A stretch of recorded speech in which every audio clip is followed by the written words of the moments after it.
A ver, a principios del siglo XX apareció un texto que intentó dar respuesta a una de las mayores crisis de la historia moderna.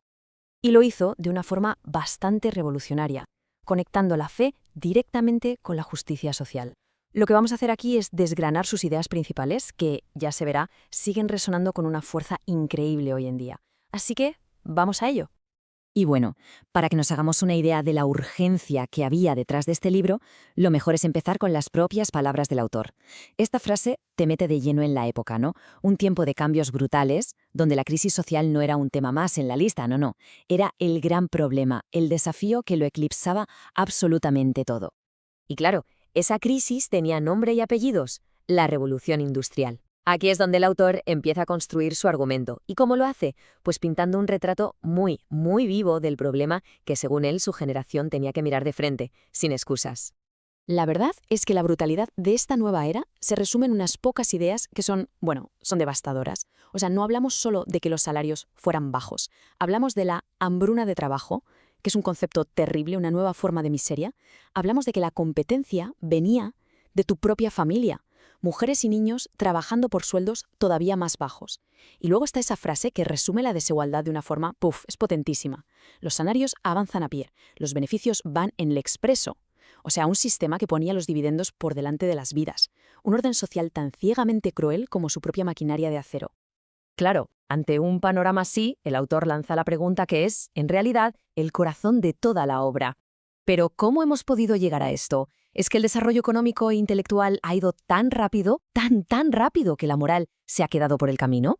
Esta pregunta es, de verdad, el punto de partida de todo el análisis que viene después.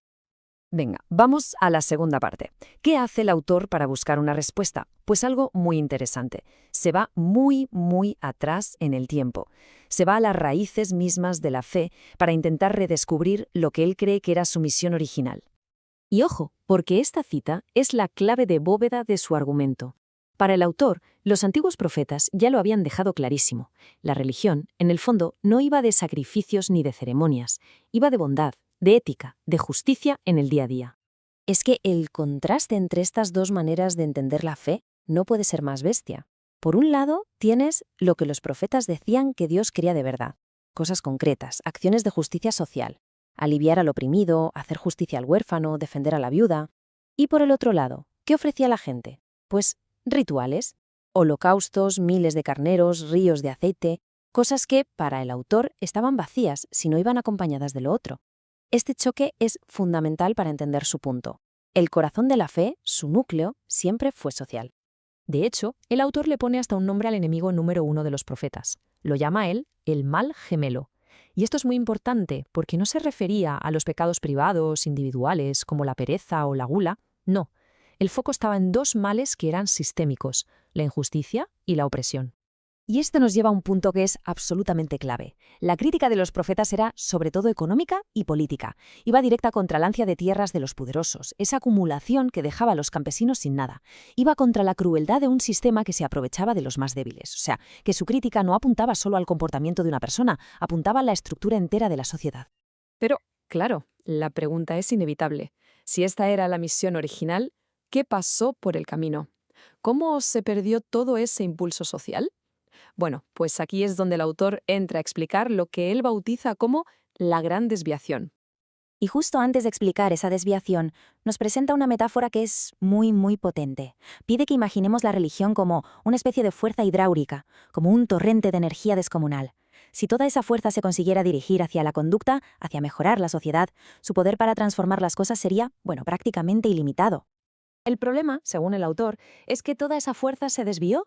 El foco, que antes estaba en la justicia social para toda la nación, de repente se movió.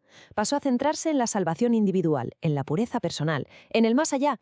Esto dio lugar a cosas como el monasticismo, la idea de que para ser un buen cristiano casi tenías que huir del mundo. Y la consecuencia final de todo esto fue que la Iglesia, como institución, acabó centrada en sí misma, en su poder, en su riqueza, como cualquier otra organización. Y aquí el autor señala algo que va más allá de la religión. Él no lo ve como un fallo exclusivo de la Iglesia. Lo ve como una especie de ley universal de las instituciones, que tienden a engrandecerse, a preocuparse más por sí mismas que por los objetivos para los que fueron creadas. Es un riesgo que corre cualquier organización con el paso del tiempo. Bueno, pues llegamos a la última parte. Aquí es donde el autor ata todos los cabos, conecta todo este recorrido histórico con la crisis que estaba viviendo en su momento y lanza, como no podía ser de otra forma, una llamada a la acción. Para la era moderna, el autor propone un papel social para la Iglesia muy concreto y muy potente. Lo resume así. El Estado, por su naturaleza, representa las cosas como son, o sea, mantiene el orden establecido. La Iglesia, en cambio, debería representar las cosas como deberían ser. Su función sería la de ser esa conciencia crítica, esa voz que recuerda constantemente el ideal de justicia. No se trata de que se funda con el poder, sino de mantener lo que él llama un conflicto amistoso, empujando siempre para que la sociedad mejore. Y con esa idea en mente, el autor lanza una serie de preguntas que son, en realidad, desafíos directos para la Iglesia de su tiempo.